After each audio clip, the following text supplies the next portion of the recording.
All right, this is Tuesday, December 8th. It is 2:00 p.m. and this is a meeting of the Sustainability Commission Ad Hoc Subcommittee on Strategic. So this is our first meeting, and we have Commissioners Clark and Freedman, and this is Patrick Tallarico and Dan DeGarmo from the city. And we're waiting for one more, but we're going to go ahead and get started. So what I wanted to do today is talk a little bit about kind of our charge and how we want to move forward. Every time I think about this topic, it feels like it gets bigger and scarier. So I think it's going to be a big job over the next year, but I'm hopeful that we can latch onto a lot of the things that are happening elsewhere. So anyway, so that's my thought. The two things, just by way of background. So again, and I told Roy this yesterday, but when I first started here, one of my first thoughts is that the sustainability plan is going to be coming up on 5 years in 2021, and it's probably something that we want to take another look at to see how that's going. We haven't really done much in terms of looking at it to do annual reports based on it, and that's something we can think about going forward in terms of trying to keep that information up to date and keep information flowing about progress on these things. But there are clearly some things in here that are probably maybe a little outdated, other things that we haven't necessarily even tackled yet, so they're probably still ripe for discussion. So anyway, so that's certainly one area of focus. And then the other thing that we need to keep in mind going forward is the relationship that we have or want to have with the general plan moving forward. And so kind of staying abreast of the work that they're doing and figuring out how we play in that realm in terms of getting the items in there that we want to have in there. So and so that'll be a little bit of a comparison project of trying to figure out what we've got in other places and trying to get it into that general plan context, and then also doing the reverse as well, I think, to see what else is in the general plan if we want to say anything about that. So anyway, so I think that's those are the two big items, but then there are all these other little plans that we've got going on as well that we need to try to somehow bring together too. So that I see this very much as a kind of a coordination exercise as well as content development exercise. So I think that's really the coordination piece is going to be a big one for us, I think, moving forward. So any thoughts or questions just about that or about this effort? I'll let you go first, and then I've got some comments. Okay. Well, you have any thoughts first, and then I've got a couple of thoughts. Yeah. Go ahead, David. You're muted. Okay, I think you said go ahead, Roy, but yes, go ahead. All right, fine. So thank you, Patrick, because those are the two issues, sort of just a bit of a think. So I think, Roy, you would just join the commission when the sustainability plan was approved at the June 2016 council meeting. I joined it the next month. Okay, fine. Okay, I knew it was right around that time that you had started, but I recall, because it's kind of seared in my brain, council member Coors at the time, who we had worked with because he and Mayor Moon were our liaisons on council when we were working on the plan. And when council voted for it at the meeting, Michelle was the sustainability coordinator at the time. Councilmember Coors had said, basically, this is great, but we expect the Sustainability Commission, the Office of Sustainability, to take what's on those pages and make it reality. which is fine, except for the fact that the city is really never committed resources to allow that to happen. So before we get started again, and this is resource intensive, and maybe we can kind of divide it up and figure out how to do that. But it really would be useful, since we haven't really done an annual progress report before we get started on redoing the plan, updating it. And I agree with you, Patrick, it should be updated. We should see exactly where we are, what's happened, what hasn't happened. Some of it is in the climate action report, but I think we really should take a really deep dive, because there are two things: either we haven't achieved the goals we've achieved or making good progress on, and for the ones we haven't achieved, either we need to see whether that's still a goal that's even achievable, and if we do think that it's a goal that's even achievable, then we need to think about what resources the city needs to provide to make those goals to happen in the following 5 years. Because otherwise, I'm just afraid that we're back where we were before, where the city has a nice, very pretty plan that we can point to, but then we actually aren't making it happen. So that's my kind of overall remark. As I think all of you know, I have been working as hard as I can, particularly on the energy stuff. This is not easy, and it is a full-time proposition just to stay abreast of what the state is doing and how any policies we develop happen in Palm Springs. But there are other issues. Obviously, waste management is another area where the state occupies the field, and we're continually playing catch up, and there are other areas. So that's kind of my first sort of thought, is we need to get, before we start on the plan again, and that should be a priority in the next year and a half, we sort of see where we are. And so maybe for, March or April, given the time that it would take, and I don't know whether there's a consultant who can help out on that, the folks who originally wrote the plan, worked with the plan, or Placeworks, or somebody, just to help out, on an assessment of sort of, a progress report, looking at it and sort of, and then dividing it up into kind of columns. Yes, no, we're there, we're making progress, we haven't really done anything. And I can just think of a particular issue, and Commissioner Goins had made this point, practically at every meeting of the commission that he attended, is we've done really nothing on green economy, and obviously we see where that's gotten us in terms of, COVID, and obviously that's not something we thought about when we wrote the plan, but it is a clear issue that it's in the plan, it's a prominent part of the plan, and we've done absolutely nothing. Little we can do maybe at the commission level, but we should be thinking about that among other things.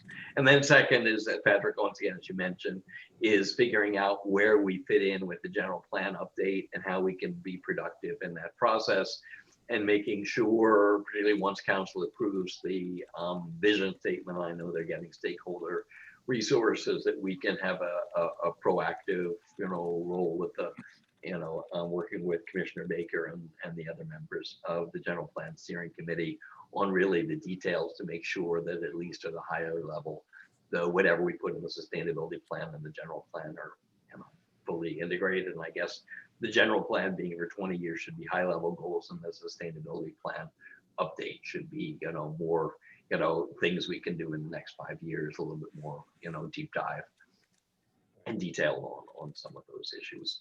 Then there's a whole bunch of other things like, biking and all that stuff that we can, we can take a look at, that, are kind of floating around with various initiatives that the commissioners have been doing. But I think the first thing we need to do is just to sort of step back and see where we are, and how we can move forward on these things. And I'm as scared, Patrick, as you are, just because I know how hard we've been working, and I also how much we haven't been able to do. Right. And that's what's scary, is it's only getting worse in terms of the goals keep getting stricter, and the needs keep getting larger as we deal with climate change and wildfires and droughts and everything like that. So this is actually even harder than it was 4.5 now, almost 5 years ago. Right. Well, in some ways I feel like it's harder. In some ways I feel like it might be easier, because I do feel like there's a bit more of a focus potentially. Yeah. This plan is, it's 12 items or 13 items. And I think that we need to really scale back and really focus on kind of what matters the most. Yeah. And I do think that I think that the process of kind of looking at it in the context perhaps of the general plan will be an interesting one, in the sense that, you know, a lot of these things maybe we don't have to take on, maybe they are being handled by other parts of the city. Yeah. So in other words, like with respect to walkability and pedestrian safety, really that's an engineering lead. And so we're just trying to provide input and direction and kind of steer the ship a little bit on that front, and make sure that people are engaged in a helpful way. So again, I think that if we think about it, some of these things in that context, in terms of what are other parts of the city already doing, or what is their responsibility, then maybe we think about it a little bit differently in terms of who takes it on, or how it gets implemented. Well, I agree. I mean, hopefully now with the renewal, we're sort of grouping of planning, engineering, and sustainability all under kind of the same development services. Hopefully that can do it. And those departments are funded with various building fees, whereas, you know, we're dependent on recycling funds, which of course are reduced, and the general fund, which is, you know, obviously subject to overall budget constraints. So those folks have a bigger funding source in terms of resources and ability to hire people to achieve those goals than we do. But I agree that's a good approach to do this. There's a lot of stuff that I'm doing, honestly. I'm spending, you know, hours a day looking at building codes. This really is not, I mean, I'm doing it just because it's not happening in the building department, but honestly, you know, the building department should also be looking at, you know, where the codes are and where they can be going, and what things that we can be doing. And I've carried this really for the last 5 years. I mean, the building was not really involved when, you know, Lisa and I were looking at solar. It was the two of us, and, you know, we would drag Jim Zaccaro kicking and screaming to a meeting. Yeah, that's sort of my impression to date, is like when I've been working with them a little bit to update the construction and demolition waste management plans and things like that. And so I've taken the lead on that. And so I'd like to not necessarily do that on everything. So yeah, I mean, that's a discussion that you can have with, you know, Flynn and the new/old city manager. Right. Like, looks like right. that's not going to be changing for at least a little while. Right. We also have a little bit of a, I mean, the other piece of this, I think, is, which will also happen over the next year, is in particular with regard to building and planning, is this move to a more electronic-based approach to doing business. Yeah. So we can perhaps look at some things that might facilitate our work a little bit more than maybe in the past through electronic means. So okay, all right, that's obviously good with the hopefully the solar permitting thing and the building stuff, the EV charger on Thursday's council meeting. As I said, I'll work on that, and, you know, with your help. But once again, this is not something. This was Jim Zaccaro's responsibility to get the ordinance through and to kind of do the checklist. And there are lots of resources from the California building officials. And I understand that resources have always been limited. But one of the reasons why I occasionally get frustrated is I feel that we in sustainability are carrying the job descriptions of other parts of City Hall with their blessing, because they, you know, don't really want to do it or don't have the resources, and it's kind of been a dump on Michelle and then on you, and in between, you know, with Dan and with Jay, sort of in between those, you know, whatever. So we're doing it, but we're filling a void that where we have fewer resources than other folks in your wing of the building. Right. And then with regard to your comment about some contractor support, I did have that planned in our budget, I think, for this year, or at least, yeah, I think it was for this year. So, so I do have some money set aside for that. So I think that we could engage somebody if we wanted them to help us start helping us. I want to make sure that we're driving them and they're not driving us, though. Yeah. So, And then Patrick and Roy, you saw my application, and Roy and I have had this discussion, but I put in my application, shoot me, but I've, applied for another final 18 months. mhm. And in the last question in the sort of question, the essays is, what issues, what problems is your commission facing, and what are your solutions? And I did suggest that we look into getting interns. And one of the suggestions that I have, and sort of looking at the existing sustainability plan and doing a kind of checklist roadmap of where we are, is honestly a project that I think could be, that you could find an intern at one of the, at CSU or UCR or even one of the high schools to do.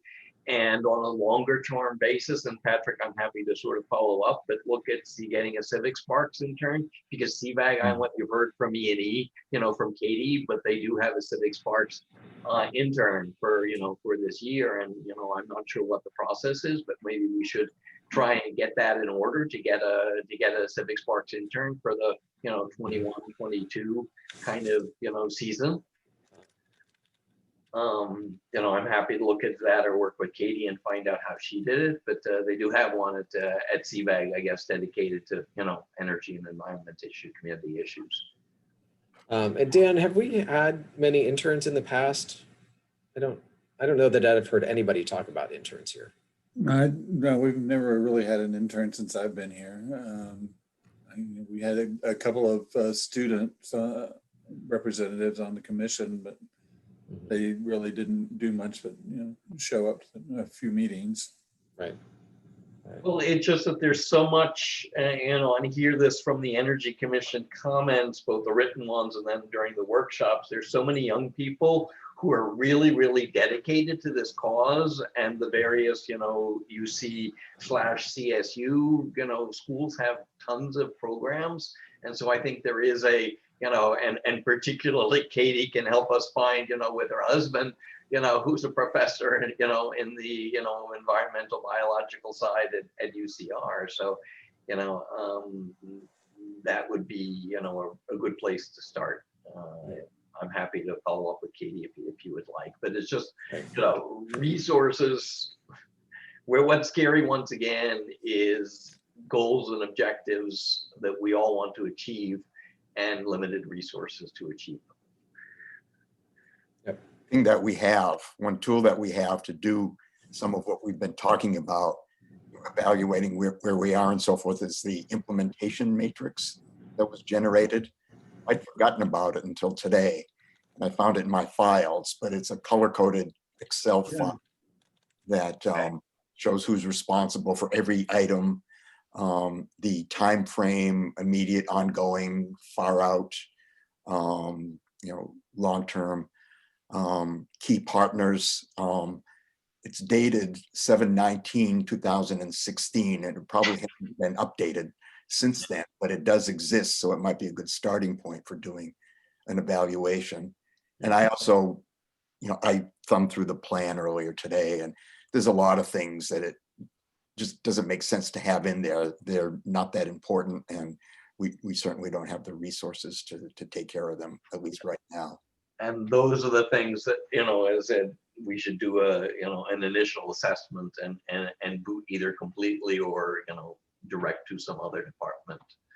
Those things, because we've taken on too much, and I think with the city's blessing, we've taken on too much. City meaning, senior leadership council, city manager, and we can't do that. We need to be focused on what really is our, specific sustainability, whatever. So I agree. I thank you, Roy. I had forgotten that. Michelle must have done it, practically one of her very last.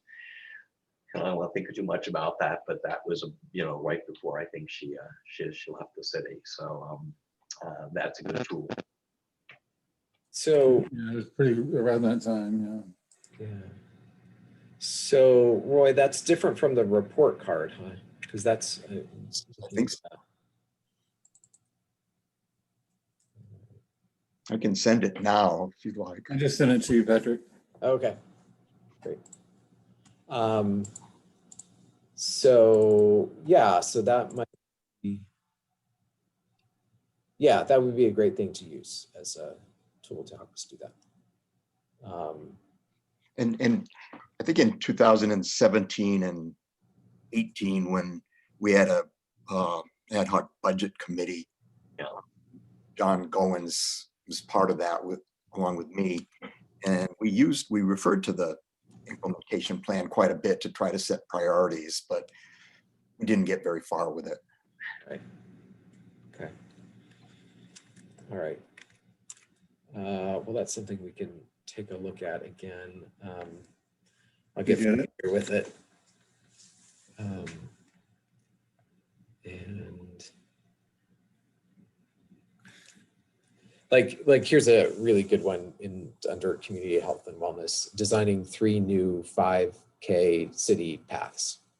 Yeah. So that's the kind of stuff that I just don't think that we necessarily have the bandwidth for. Yeah.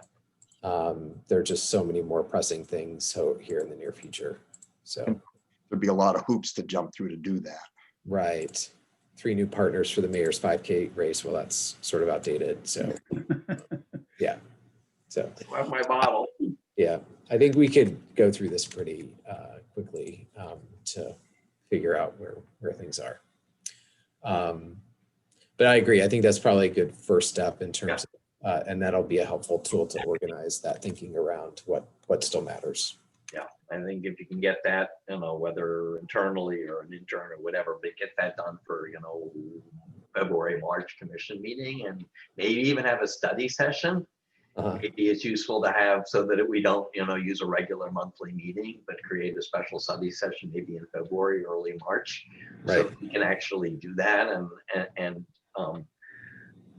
invite whoever, and I guess it will be decided at tomorrow's Thursday's council meeting, whoever, whether it's soon to be Mayor Holstitch or whomever is our council liaison should be part of that, because I think we've been, not really, been visited much by council, and, understand with, COVID and everything being virtual, that's not been as possible. But I do feel that once again, one of the challenges is that we're doing what we can, that we really have not been getting much direction from council as to what's expected of us and what their priorities are. Maybe they want to hear from us, but it'd be good to have some input from senior leadership on these things. Yep.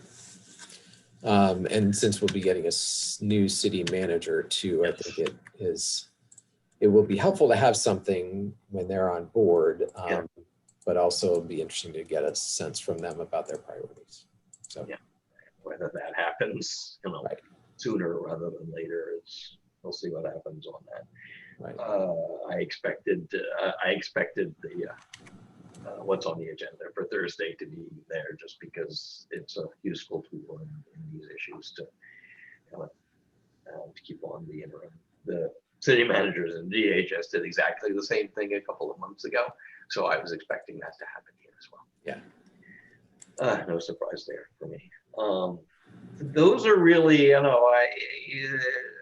I said, what I'm working on, and that's kind of near term, and I've got a lot of work to do on that. That's kind of separate track of, and hopefully get the roadmap to council, that would help. But those are more near term issues, and longer term, it's the updating sustainability plan and working closely with General Plan Steering Committee. I haven't heard, I did sign up for meeting notices, but I haven't heard that they've been meeting. I assume they're waiting for the stakeholder input level at City Council. So that's kind of on hold until City Council. The ball is in Council's court, for the priority, statements. And I guess that's where things are.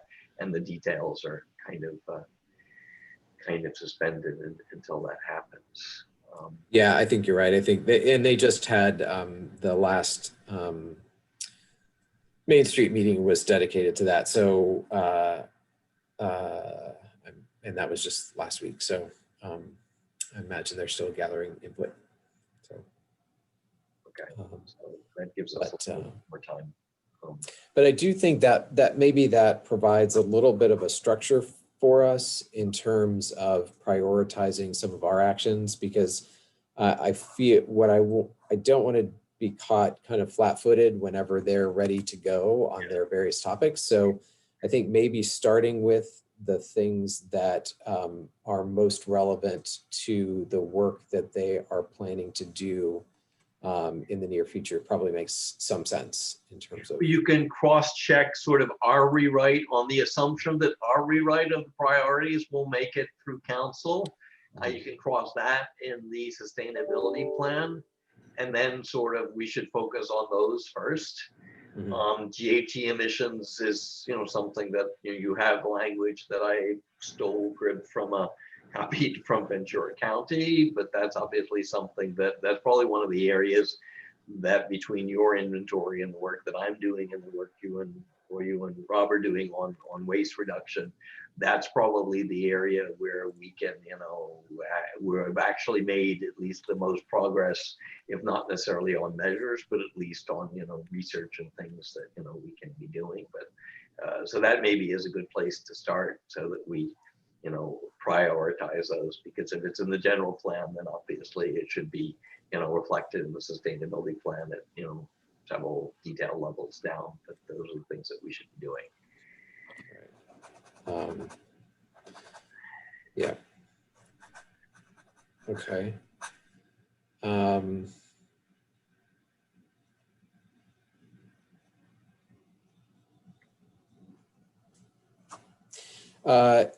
Just wanted to get a sense from you guys about the public engagement side of this. And I know that they did a fairly robust outreach process last go round. Yes. So I just wanted to get your sense of what that might look like, or if you had any vision for that at this point. I guess, Roy, you weren't involved, but I was, and that was very useful. And just as council is getting stakeholder input on general plan, we need to be doing the same thing. Obviously, Zoom was not not something people were working on. So if in-person gatherings are, second half of next year, that would be useful. But in the meantime, we can start working on some, some virtual meetings and things like that. And I know you've been working on that for walkability, and there was just the ad hoc meeting the other day. So that would be useful. 1PS, Roy, my recollection of 1PS was not at all involved in the sustainability plan. I had just joined 1PS, I guess, in 2015, but I don't recall any involvement. But obviously, Roy, you'd be a good person to ensure that the neighborhoods are fully represented in the next round. That's, I'm not sure whether there's still an environment committee. I guess that Sheila's no longer in the city, but it'd be useful to get, among other sources of input, that would be a good one. The thing about getting input from people is that I think with regard to the sustainability plan, every possible topic is already there. Right. And it's more a matter of priorities. And it's like the Safe Routes to Schools project is picking out 2 or 3 major things in different categories that could be accomplished, and then determine what resources are needed to accomplish them. Yeah. And there are some things like organics recycling that are dictated to us and we have no choice. And things like that are very resource intensive as well.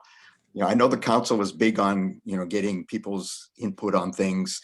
I tend to play it down, at least with the sustainability plan. Right. Yep. I think that it might be useful for getting a sense if there are things that would require public involvement or public action, that we maybe focus some input efforts on those things. But like, for example, I know that renewable energy is important. I know that water conservation is important. I don't know that we need the community to tell us that. And to a large degree, they already have, because those were reflected in the general plan surveys. And so that's where Right. it's clear that climate change and its broad Right. sort of, in transportation and, and bikes and things like that. So, I think at least a lot of the high level input was done last year through the, or maybe early, I guess it was earlier this year, but through the convention center workshops on the general plan. So you already have and that I think is reflected in our rewrite. So we've already taken that input and fed it back to planning and now city council in the priorities. So, so I think that step has already been done. I mean, we should, as we get to implementation and, level, we should, make sure it's always good to hear from the stakeholders, because if we don't, Patrick, then council will send it back, as you know. So I think we should just sort of, and even when we do, as you know, council will still send it back saying they wanted more. So I'm not sure what the solution is, but since council does seem to prioritize stakeholder input, for better or worse, we should, figure out step 2 or step 3 should be just as you've done for walkability.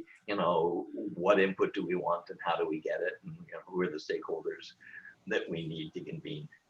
Yeah, I think that we get a lot of mileage out of questions that try to get at what people are willing to do and what people are willing or interested in doing. So like they did on DCE, like how much more are you willing to pay for green energy? That has been a talking point that they've come back to over and over again. Yeah.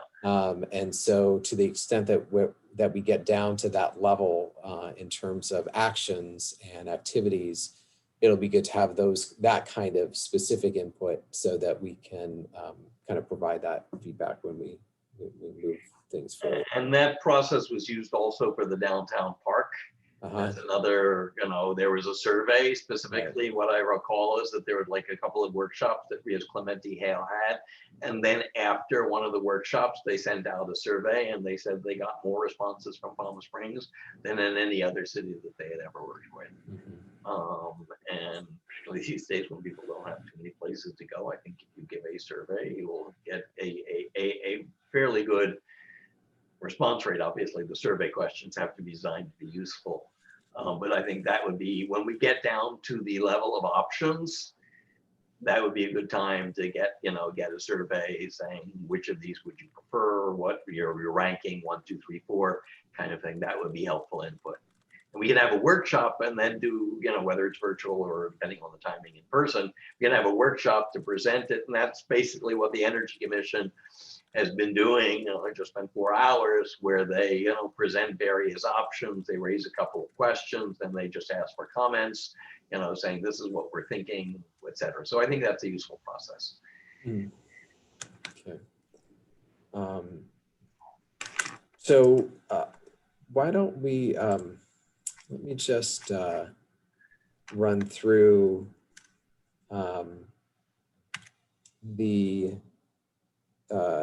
let me just try to maybe kind of summarize our charge a little bit. So one is to assess progress on current plan.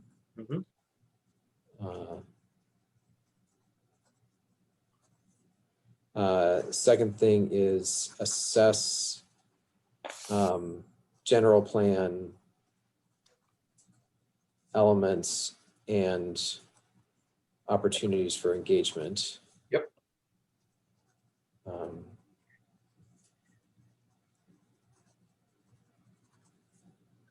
3 is identify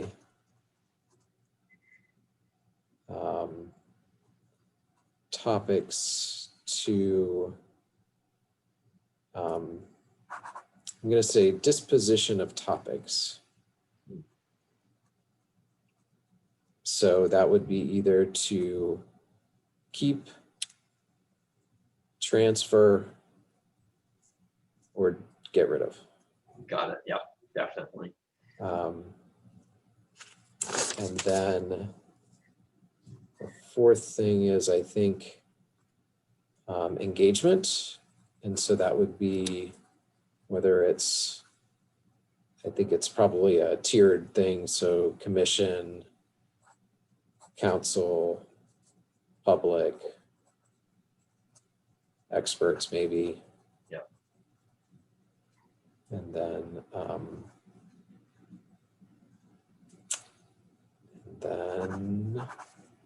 And somewhere in that section is identify additional resources that may be available, whether, you know, interns or, you know, consultants, which you would do kind of after you've done the keep, delete, transfer.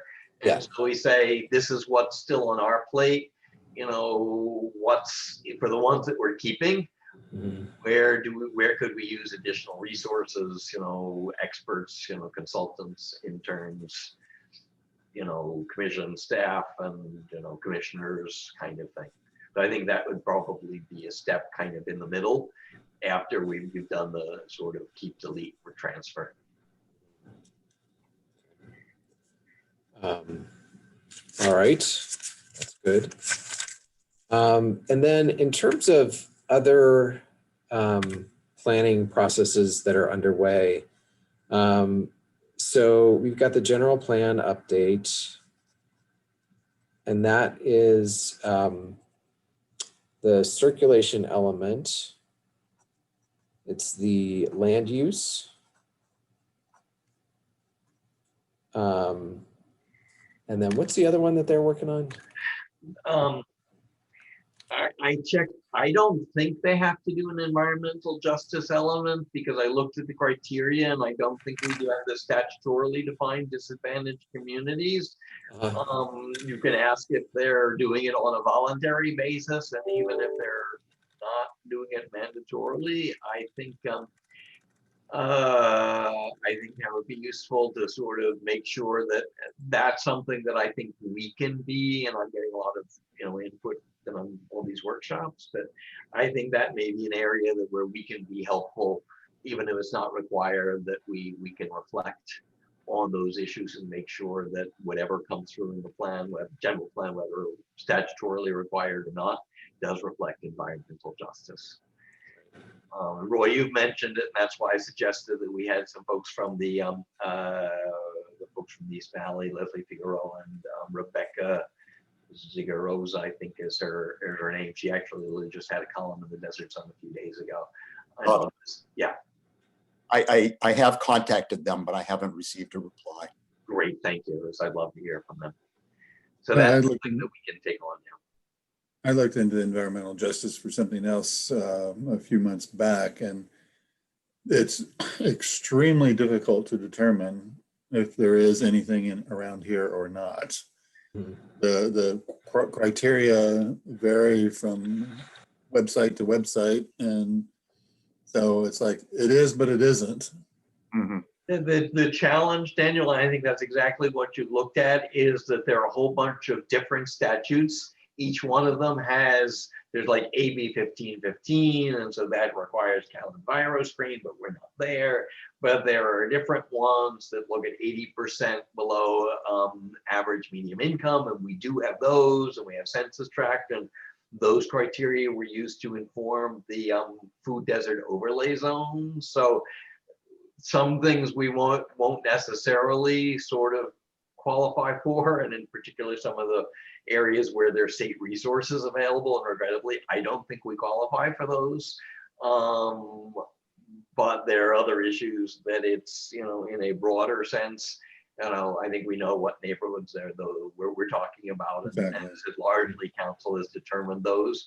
Even I think we can sort of, as an easy proxy, just look at what council has done in terms of the food overlay zones, and use those as our proxy for environmental justice. I don't think we need to reinvent that wheel. It kind of just happened. Well, I've never been a big fan of the formal environmental justice approach. I mean, I really think it's about equity and justice. So if we feel like all of our bike paths are in the south end of town as opposed to the north end of town, then that's a problem. Yeah. If our only community garden is at the south end of town and that we don't have anything at the north end of town, maybe we should think about that. Yeah. So, I mean, those are, yes, we can, those are clearly the issues that we need to I do think we get into the place that I've always experienced that you get into a quagmire is kind of the chicken and the egg, or the what came first situation, where you've got an industrial zone like we have up on the north end adjacent to a lower income community. Well, you know, were they there first? Were the houses built after? And, you know, what do we do about that? I mean, that's always the challenge is, you know, we don't necessarily want those businesses to go out of business. But we also want, you know, don't want those people to be adversely impacted by that activity. And a lot of that is, you know, zoning, which, you know, is kind of already baked in. Right. You know, those were clearly issues in terms of cannabis, which is why the council kind of established the green zone out near the air and on near the freeway. Whether that happens or not is another story. So those are the things that we can do, is just make sure that I guess my thought is that it should be, you know, in our thinking as we work on those things. And yes, it's, you know, community gardens and bike lanes and making sure that certainly any city resources are, you know, fully, appropriate parks, things like that. And Right. So those are things that, you know, we should be. So the other two components that they're updating in the general plan update is housing and safety. So I think we may have a little bit of role to play in both of those, but I think land use and circulation are probably the two primary things. Yeah. And then the walkability plan or pedestrian safety plan that's being developed is certainly one that'll be an important piece. And then parks, I don't know if parks are doing anything. I can ask Cynthia if they're planning on doing any planning. They do have a proposal out for a new park. Yeah. Mm. They're right near you. Right, park, Oh, right. my backyard. Yeah. But and that's in a very different location for the city. Yeah. Yep. And I do think, I think we need to think harder in particular about things that go on that north end, about the impact of wind and dust. Yes. Because that's the biggest thing that I notice when I go up to like San Rafael, if I'm going to business up there or something, doing something on that end. It's just so dusty up there that I'm sure it's a respiratory, has respiratory impact, but also it just has an effect on the look and feel of that neighborhood. And so I think we need to think about that with regard to the new park. And James O'Jesse kind of suffers, I think, a little bit from the same thing. So again, I hope that they're thinking about that whenever they design this new park. Now, when they had workshops about the new park about a year ago, and I was very vocal about the wind, and I think they subsequently did something with barriers. I don't know how effective they would be, but you know, I'm firsthand. I can give firsthand testimony about the wind because the desert is on the other side of my back wall. Right. And it does have an effect psychologically too, when you know you just hear this whoosh whoosh whoosh all the time. Mm-hmm. Yeah, that's a good point. Probably the single reason why I still consider moving. Right. Yeah. So I'll reach out to them too and see if they've got anything going. And then what is the climate action plan was the other one. Because we're going to kind of update our greenhouse gas inventory, but I think what matters more from a planning perspective is looking at that climate action plan and looking at how that needs to be updated. I looked at it and I think a lot of it just goes away because I think so much of it is outdated. So I think that's going to be a whole other effort to really think through that climate action plan and see what our goals are and what we want to do to get there. Some of that's integrated into because it was closer in time to the sustainability plan. So there's a lot of references in the sustainability plan, climate action plan. So the two of them kind of live together. I don't recall, and you probably have to check with Flynn's group whether the state actually requires that, or whether we can just embed it. We don't, whether the state requires a separate plan or whether we can just take it and embed it in the sustainability plan and call it sustainability and climate action plan. I think it would be helpful not to have two separate. We already have a general plan that's required, the sustainability plan we are doing. I don't think we need a third plan because it just gets too confusing of where to go. So it either is required by the state, in which case we can just call our next plan sustainability and climate action plan, or not required by the state. It will be climate action, whether we call it that or not. Well, and I think you raised a good point in that I think we'll have to wait and see in terms of what the planning elements look like as to whether or not we can incorporate everything into a general plan, or we in fact need some sort of a supplement that goes along with it that addresses the things that may not be appropriate for the general plan. Yeah. So. And I think even, yeah, I mean, we clearly want to have a sustainability plan that will go into a lot more detail than the, general plan. Right. And we'll set kind of like 5-year goals as to that document, which is 20-year goals. Right. It's just easier to measure. And that's actually also something, and that will require a consultant is to set goals and then say, how do we measure progress against those goals? I mean, the GHG inventory, which hopefully will be updated, more frequently than every 10 years. And Patrick, you have my suggestion that, budget be done, every 3 to 4 years, because 10 years is just too long to go to that. You just aren't able to, do that. And so that I think should be happening so that we can see where we are. You bring up a good point about metrics. I don't think we do a good job right now. I think we have potential for getting better metrics for waste reduction, but Patrick and Dan understand the difficulty in doing that. But the sustainability plan did make some reference to measures of progress, but there aren't any real specific ones. I think that's something we really need to focus on.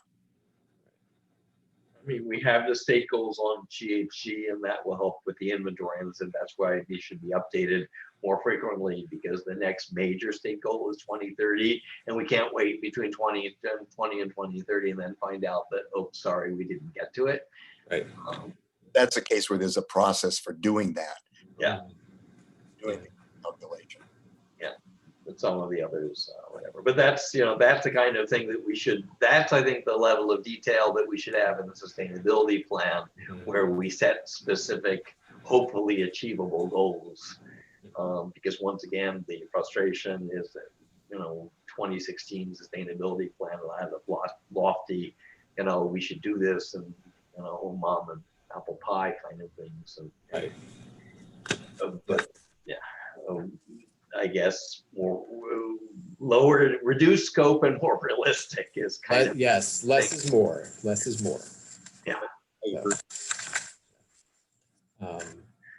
Okay. And I think the other piece of this that I don't want to necessarily lose throughout this process is I think there is a role for the city and a role for the city at large. So like, I feel like there are things that the city can do and should do in terms of its own operations and activities versus more broadly the community and what we're looking for from the community writ large. So, so I want to make sure that doesn't get lost too, because I feel like we do a lot of things here very separately. So we think of it as a public effort versus a city effort. And so just like with the whole reusable thing, when I went to talk to folks about that, it was like, no, we're not going to do that. So, so I think working things in a way that has a city component as well as a broader. Yeah, as we know from other issues, it's really hard to get folks to buy in if the city isn't practicing what it preaches. Right. And DC, I think, was a big help for the city, you know, mostly, and I realize, you know, with cogen and a few other things, but largely the city has gone, you know, gone in on that. That I think is still a challenge, but it makes it life easier to say, well, we're doing this ourselves. So yeah, I agree with that. And that can be, you know, as we look at these various goals, we can see which of them can be adopted, you know, with the city, and some of them may take additional financial resources, clearly paying more for electricity. But, you know, and I continue to look at that in terms of, you know, microgrids and other energy related things that the city can do, and work with DCE on, you know, getting additional resources, you know, through that, and, you know, needs assessments. So that's a whole separate discussion that's complicated. Right. All right. Any other related planning efforts that are going on right now that we need to have on our radar? Just sort of once again liaise with Katie and see where she is. And I think it's beyond this time frame, but it will help because it just is just to see how they're doing on the local regional energy network and where that is. And I'm not sure that's, hopefully that will happen by 2022. And so as we identify resources, that would be part of the identifying resources, because at least from what I understand from some fairly high level discussions with Katie, is that it's being sponsored by CBAG, WRCon, and whatever the San Bernardino, you know, equivalent is. I think there's just one for their Council of Governments, and then there would be resources embedded in each of those, you know, regional agencies. So that would help in terms of, you know, working with that resource to do stuff on valley-wide basis, because there's so much that we're doing. When I say we get frustrated, because largely, you know, Palm Springs has been looked at as kind of the leader, where we're expected to not only for ourselves, but kind of figure this out for the entire valley. Plastic bags slightly before my time on the commission, but I know Kate Castle was very much involved, and it was a huge win, you know, to get plastic bags before the state required it or any other valley cities. And, you know, so that's another area where hopefully there will be additional resources, because so much of what's happening that I see statewide, particularly in the Bay Area, is happening through a combination of BayREN and their local CCAs, and DC's not really going to be able to compete at that level, at least for a while, just because it's just us and they've just started, whereas the ones in the Bay Area have been around for 10 years and cover, you know, millions of people. But hopefully this regional energy network will help a little bit in identifying regional approaches to all of this stuff, because yeah, we're looking at all for Palm Springs, but these are the same issues in the other cities. Right. And, you know, and help identify in particular statewide resources to do that. So that should be part of the, you know, the needs assessment, you know, as there, and sort of identifying needs and resources, and in check with Katie, I'm happy to help out with that, is just to see what the schedule is for it, because it needs to be formally adopted by the CPUC, and I think that's late next year at the earliest. Okay. All right. One other thing I'd like to bring up is initiatives that are brought up from the bottoms up from commission members. We have a lot of those, like for example, last month we had 3 presentations. Yeah. One about parking, one about outreach, environmental outreach, and one about materials for outside restaurants. And you know, people joined the commission because they have passions and bring these things up. Most of these don't really require a lot of resources and may get done in a short period of time, but I think we should keep those in our focus. And I've worked hard to, encourage people develop their ideas and make their presentations at the commission meeting. So those fall, every one of those falls into some bucket that we already have, but we need to, recognize those and keep track of those. And we also have people that come make a presentation or give public comment.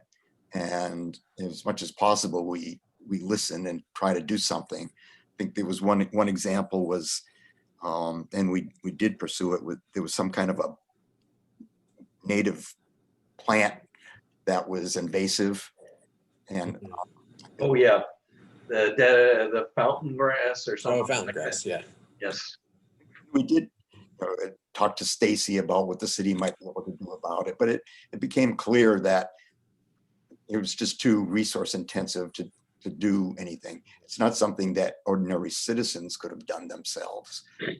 And we did pay attention to it and address it to some extent, but we do get a lot of those things as well. Yep.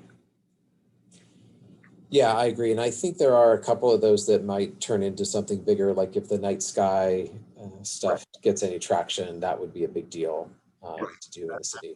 Yeah. And Jim's working on the parking, and that would definitely, and he made it clear, and I assume that's going to come up at next week's meeting, but that would be eventually embedded into the general plan. That's his clear goal for that, and I'm sure we'll hear from him next week at the commission meeting. And that's reflected in the committee report. So yeah, those are good ideas, and we should see, exactly where they fit into the overall picture. Right. Okay. All right. And then I think the only other question I have is maybe what broader planning efforts are happening or maybe being rethought of in terms of tourism and hospitality. Because they're sort of on their ear right now, and I'm not sure exactly what they have planned for the future, if they even know at this point. But maybe next year that'll come into clearer focus, and they'll have some clear goals and stuff that they want to accomplish. But I think that does have an impact on what we do and how we do it. So it would be nice to kind of tie some of that in as well, or at least be aware of what they're doing. So, and it brings up another point of the difficulty of implementing some things because we have such a transient population. Yeah.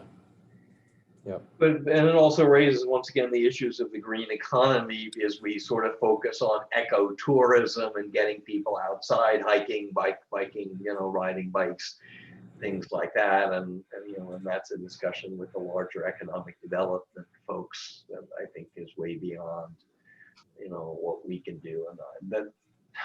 And to me, that's largely a kind of transfer, just because, we can work with them, but I don't think we're currently expected to take the lead on that. At least the sustainability plan sort of put that in your department, Patrick. And I don't think I just don't think that's the right place for it. Right. And green jobs, and it is mentioned once again in the general plan. It is an issue, but we're there to sort of be the helping hand and thought about resources, as opposed to taking the lead. And that's a good, as I said, that's a candidate for transfer. And I do think there is, just got my wheels spinning a little bit.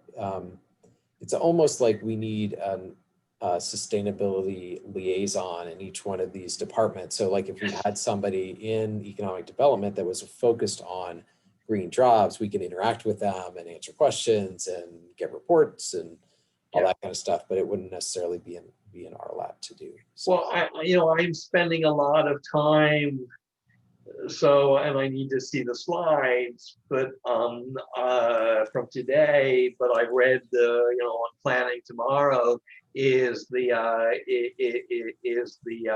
the condo development where the Virgin would have been, and there's no discussion of any green aspects of that. And whether, which there was but I think it's superseded, but when that downtown plan was being done, I was involved in those discussions, and it did have some additional requirements. I think those have largely been superseded by the codes, but it may be the case, not clear. I have to once again check the slides, but there will be some additional solar requirements for mid-rise residential, and that would qualify. I need to clarify that with the slides from today, but then it would be mandatory if the permit's pulled in 2023, but if the permit's pulled in 2022, then is there a discussion with Michael Brown saying, well, the code's been adopted by the state, but it doesn't go into effect next year. Would you consider that, et cetera, doing that, because they'd have to put additional solar on the roof. But that's the kind of thing that, once again, it's not really our job in sustainability to think about what will, I'm sure, be the only quote unquote high-rise residential building and the city will ever build, what that would look like from a sustainability perspective. And there's nothing in the staff report about it. Right. Yep. So that's a discussion with Flynn and city manager about, embedded, as I said, I'm doing an awful lot of that right now, is thinking about issues that are really in the jurisdiction of the building and planning wings. And Patrick, you just don't have time for it. I'm doing it because it needs to be done, but it can't be your job. It's somebody else's job. Yeah, that we can agree. Okay. All right, I think that's it for now. So going forward, I think we'll definitely want to have regular meetings. So we'll plan to have one the beginning of the month, kind of along with the other committee meetings, and might actually move it up a little bit, maybe to the end of the month or something. So we'll definitely plan to meet again in January, but in between now and then, what I'll do is I'll kind of type up what we talked about and see if I can develop a little work plan for us. Great. So that we can kind of figure out what our next actions are moving forward. So I don't think a lot of it is going to get done this month. So kind of thinking ahead towards January of kind of starting fresh and figuring out how to move forward from there, I think is probably a good plan. I mean, just sort of the 1, 2, 3, 4, 5 list would be good to share with the full commission. Yep. Next week, whether oral or just put it down and say we met. And these are kind of our, key bullet points for going forward. I think that's digestible between now and next Tuesday, for Thursday's package. And also I'll mention on Tuesday about the new DAP project, which also should hopefully be approved because they're including carports, and I want to do some research and liaise with Carl on potential incentives for greening that project, because there may be some. But once again, this is not something that should be folks who are, in economic development and things like that, who should be focusing on, we're about to do all of this affordable housing. Are there any, what state incentives are there for making these projects more sustainable? And there's nothing in any of these reports about that. Right. So I'm sorry if I sound frustrated, but I feel that we are carrying a lot of weight for other departments right now. I think the theme there is that sustainability. Somebody's calling. Sorry, that's me. Just a second. I'm gonna hold on here.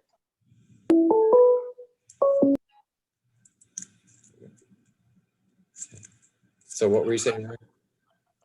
Just the point is that sustainability doesn't just belong to the Office of Sustainability or the Commission. Right.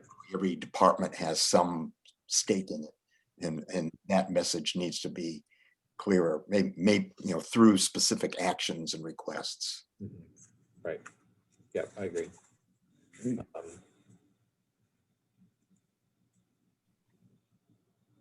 So we'll promote you to a director. Thank you. You know, it would be interesting to Would be good. create a structure that is matrixed in the sense that you would have a piece of a person in each of those departments that would be charged to sustainability. And so we would coordinate with them as if they were staff, but they actually are embedded in the different units.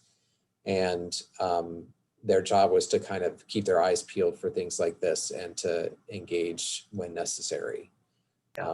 So I could see that in each of the different departments. Like Tasia does all of the solar stuff for building.